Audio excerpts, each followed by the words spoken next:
আসসালামু আলাইকুম। সবাই কেমন আছেন? আশা করছি আল্লাহর রহমতে সবাই খুব ভালো আছেন। আমরাও আলহামদুলিল্লাহ বেশ ভালো আছি। বরাবরের মতো আজও আরও একটি ব্লগ নিয়ে হাজির হয়েছি। আশা করছি শুরু থেকে শেষ পর্যন্ত আমার ভিডিওর পাশে থেকে যাবেন। অবশ্যই স্কিপ করা ছাড়া ফুল ভিডিওটি কন্টিনিউ করার চেষ্টা করবেন। কোথাও কোনো অংশ আপনাদের কাছে একটু হলেও ভালো লাগবে। আজকের ভিডিওতে আমি আপনাদের সাথে শেয়ার করব সকালবেলা নাস্তা করার পর কিভাবে আমি আমার সংসারের সমস্ত কাজকর্ম গুছিয়ে তারপর রান্নাবান্নাগুলো করে থাকি। তাই আজকের ভিডিওতে থাকবে। যদিও ভিডিওটা অনেকটা লং হয়ে গিয়েছে, তারপরেও আপনারা ভালোবাসা নিয়ে ধৈর্য সহকারে যদি দেখে যান হয়তোবা আপনাদের কাছে ভালো লাগবে। নতুন গৃহিণী যেই আপুরা আছে তারা হয়তোবা সংসারের কাজকর্ম করতে অনেক বেশি অনীহায় পড়ে, কারণ তারা তো আগে সংসার করেনি বা ভালোও লাগবে না। হয়তোবা আমার ভিডিওটা দেখার পর ওই আপুদের কাছে ভালো লাগতে পারে। আমি সব সময় কাজের শুরুটা করি আমার বেডরুম থেকে। আমি আমার বেডরুমটাকে A to Z গুছিয়ে নিব, তারপরেই অন্যান্য রুমগুলো গুছাবো। ভিডিওর শুরুতে আমার প্রিয় আপুদের কাছে ছোট্ট একটি রিকোয়েস্ট করতে চাই, যদি ভিডিওর কোনো অংশ আপনাদের কাছে একটু হলেও ভালো লাগে তাহলে প্লিজ চ্যানেলটিকে সাবস্ক্রাইব করে পাশে থাকা বেল বাটনের অল অপশনটি প্রেস করে দিবেন। এতে করে আমি যখনই নিত্য নতুন ভিডিও আপলোড করব সবার আগে আপনাদের কাছে নোটিফিকেশন পৌঁছে যাবে। আপনারা চাইলেই আমার সেই সকল ভিডিওগুলো দেখে নিতে পারেন। যাই হোক, এখান দিয়ে আমি আমার পুরো বেডরুমের বেডটাকে ভালো করে গুছিয়ে নিচ্ছি। তার পাশাপাশি এখন তো বেডের উপরে একটা কম্বল একটা ল্যাপ সবসময় থাকবে, আর এই কারণে কিন্তু খাট এখন একদম ভরপুর থাকবে। আমরা যেহেতু দুই বাচ্চা আর আমার হাজব্যান্ড আর আমি এই খাটে ঘুমাই, তো এই কারণে আমাদের 4টা বালিশ আর 2টা ছোট ছোট কোল বালিশ প্রয়োজন হয়। যেহেতু ছোট বাচ্চারা এখানে ঘুমায়, ওরা কোল বালিশ ছাড়া ঘুমায় না। তো আমাদের 6টা বালিশ, সেই সাথে এখন লেপ কম্বল সব কিছু মিলিয়ে খাটের ওপর এখন অনেক বেশি নাজেহাল অবস্থা থাকবে। শীত চলে গেলে আবার খাটটা হালকা পাতলা হয়ে যাবে। তো যাই হোক, এদিকে আমি পুরো খাটে বালিশগুলো জায়গা মতো রেখে দিয়েছি, আর লেপ কম্বলটাকেও এখন এক সাইড করে রেখে দিচ্ছি। অনেকেই দেখি যে খাটের ওপর লেপ কম্বল রাখে না, তবে আমার কাছে শীতের সময় খাটের এক কোণায় লেপ কম্বল থাকবে এটাই ভালো লাগে। তো আমি কম্বল লেপের ওপরে 2টা কোল বালিশ রেখে দিয়েছি, আর মাথার বালিশগুলো জায়গা মতো রেখে দিয়েছি। তো এখন খাটটাকে ভালো করে ঝেড়ে তারপর আমি অন্যান্য কাজগুলো করব। আর দেখতে পাচ্ছেন জানালা দিয়ে দক্ষিণা রোদ আসছে, মানে কতটা ভালো লাগছে।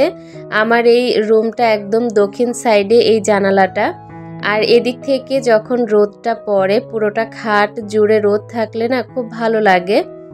রোড সাইডে রুম হওয়ার কারণে এই রুমটাতে অনেক বেশি ধুলাবালি থাকে।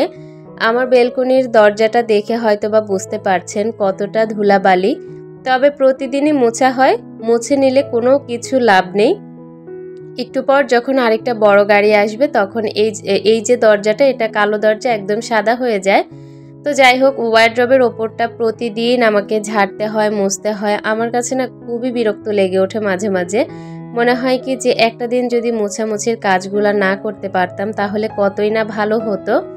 আর সংসার একটা ক্ষুধার্ত জায়গা, যত পরিমাণে কাজ করব তত পরিমাণে কাজের চাপ আরও বেড়ে যায়। আছে না যে একদিন কাজ করেছি যে আরেক দিন করতে হবে না, সেরকম কোনো কথাই নেই। প্রতিনিয়ত কাজের চাপ আছেই। তো এই তো বেডরুমটাকে গত রাতেও গুছিয়েছি, তারপরেও সকাল হতে না হতে দেখলাম যে আবারও অগুছালো। তো সেগুলো সব একদম টিপটপ করে গুছিয়ে পুরো বেডরুমটাকে একদম মনের মতো করে সাজিয়ে গুছিয়ে নিয়েছি। এখন এক নজরে আপনাদের সাথে একটু শেয়ার করছি। তবে এখনও ফ্লোরটা ঝাড়ু দেওয়া হয়নি, কারণ কাজের খালা আজকে ঘর মুছবে। এ কারণে বেডরুমের পুরো উপর সাইডটা আমি ভালো করে ঝেড়ে মুছে পরিষ্কার করে নিচের অংশটা আর ঝাড়ু দেইনি, কারণ কাজের খালা এসে ঝাড়ু দিবে। আর বাহিরে তো আজকে অনেক ঠান্ডা, বাহিরে এখনও কিন্তু রোদ উঠেনি সেরকমভাবে, কুয়াশা পড়ছে। আর এরকম কুয়াশাতে কিন্তু রোদ উঠলেও সেরকমভাবে বোঝা যায় না, অল্প অল্প রোদ থাকে। তো যাই হোক, এদিক থেকে আমার শ্বশুর এ রুম থেকে ও রুমে হাঁটাহাঁটি করছিল, কারণ বাহিরে যাওয়াই যাচ্ছে না, এত কুয়াশা ছিল। তো যাই হোক, আমি ডাইনিং টেবিলের ওপরেই যে ইলেকট্রিক চুলাটা আছে ওই চুলাটা দিয়েই সকালবেলার নাস্তাটা তৈরি করেছি। কিচেনটা এতটাই ছোট, কিচেনটাকে এত সুন্দর করে সাজিয়ে রেখেছি। ওই কিচেনে ইলেকট্রিক চুলা বসানোর কোনো জায়গা পাচ্ছি না, এই কারণে হচ্ছে টেবিলের ওপরটাতেই আমাকে রান্নাবান্না করতে হয়। তো এখানে হচ্ছে নাস্তা তৈরি করে এভাবেই সব কিছু এলোমেলো করে রেখে দিয়েছিলাম।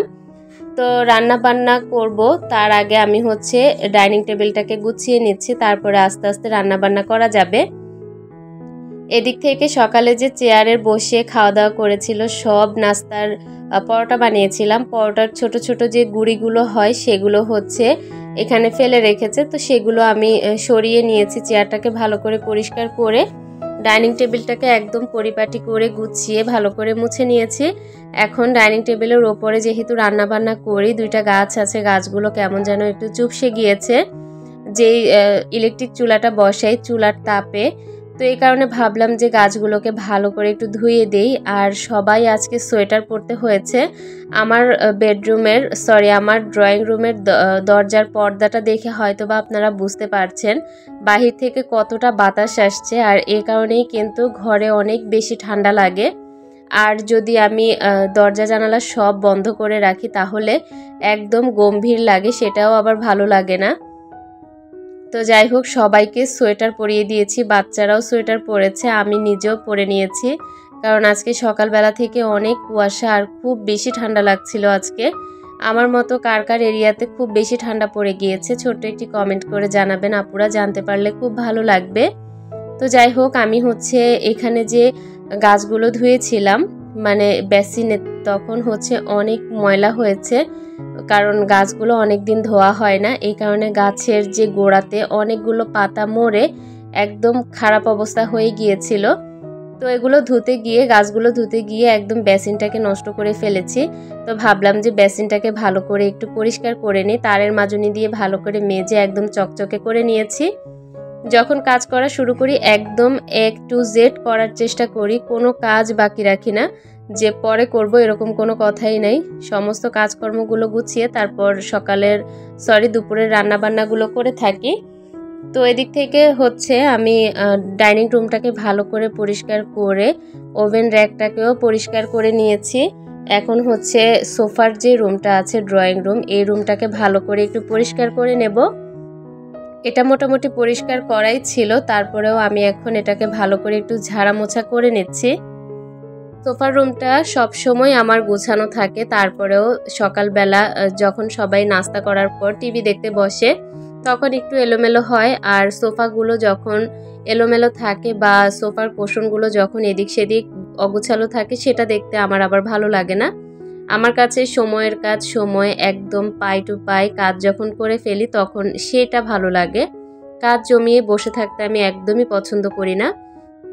তো যাই হোক, আমার যে সিটিং এরিয়াটা আছে ফ্লোরে বিছানো, ওইটাতে আমি অনেক কোশন রেখেছি, কারণ ওখানে সেরকম একটা বসা হয় না, সোফাতে বসলেই হয়ে যায়।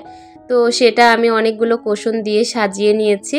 সেই সাথে 3টা সোফা ঝাড়া শেষ। এখন এই সোফাতে দেখলাম যে একটা পায়জামা পরে আছে আপনাদের ভাইয়ার, সেটা গুছিয়ে আমি জায়গা মতো রেখে এসেছি। এখন সোফাটাকে ঝেড়ে নিলে এই রুমটা মোটামুটি একদম পরিষ্কার হয়ে যাবে।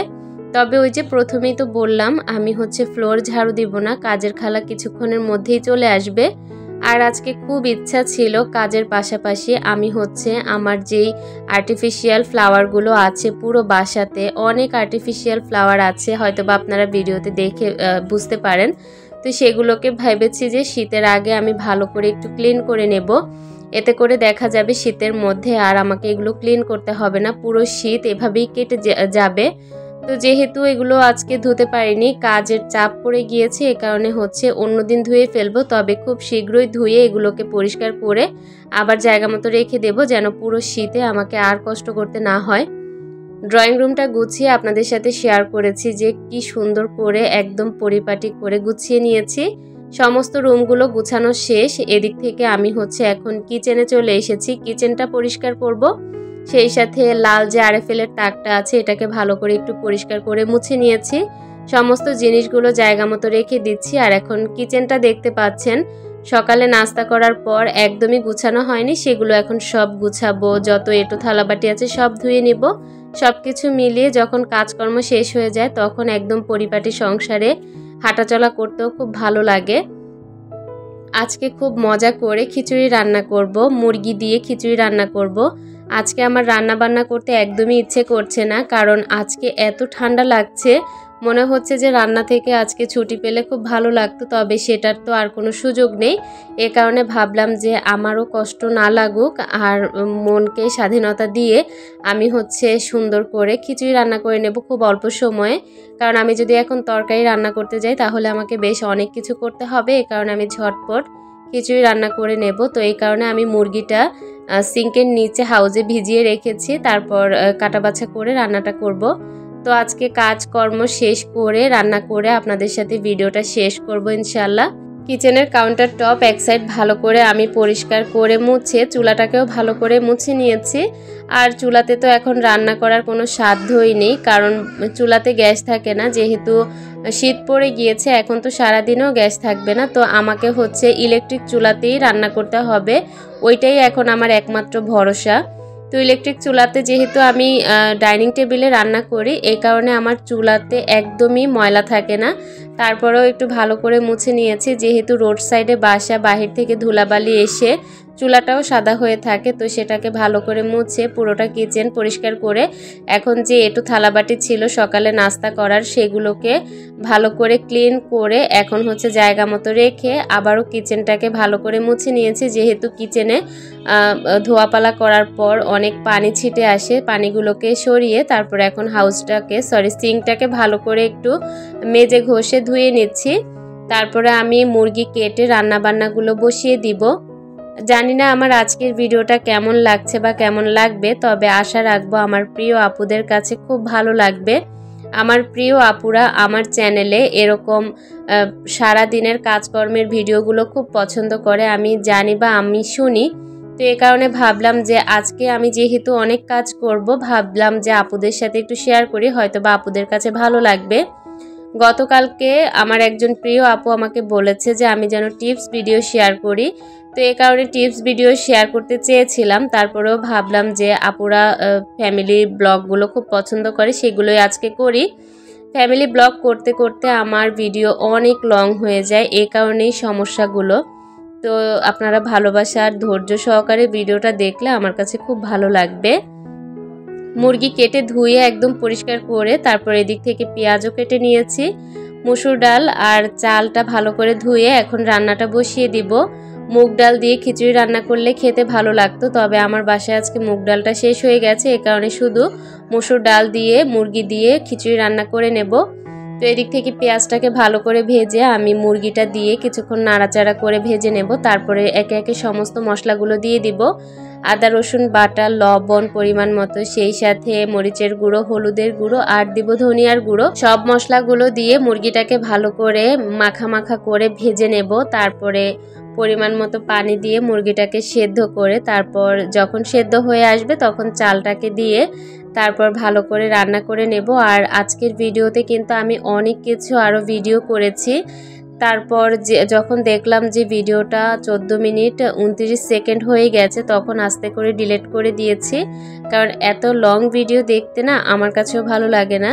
যেহেতু করে ফেলেছি এ কারণে এখন আর কিছুই করার নেই। তো এক পলকে আমার পুরো বাসাটা আপনাদের সাথে শেয়ার করে দিলাম। রান্না বান্না করতে করতে দেখাচ্ছি যে আমার পুরোটা বাসা একদম ফিটফাট পরিপাটি। তো এরকম বাসা দেখতে কার না ভালো লাগে, আর এরকম বাসায় চলাফেরা করতেও খুব ভালো লাগে, শরীরটা খুব পাতলা লাগে, হালকা লাগে। দেখতে পাচ্ছেন মুরগিটা একদম রান্না করে নিয়েছি মাখো মাখো করে। এখন চাল আর ডালটাকে দিয়ে ভালো করে নাড়াচাড়া করে পানি দিয়ে দিব, আর কিছুক্ষণের মধ্যেই রান্নাটা হয়ে যাবে। তো এই তো একদম ভুনা ভুনা করে রান্নাটা করে নেব। খুব ইচ্ছা ছিল যে আজকের ভিডিও শেষে রান্নার রিভিউটা আপনাদের সাথে শেয়ার করব, তবে আর হলো কোথায়, ভিডিওটা এতটুকু লং হয়ে গিয়েছে, আমি কেটে দিতে বাধ্য হয়েছি।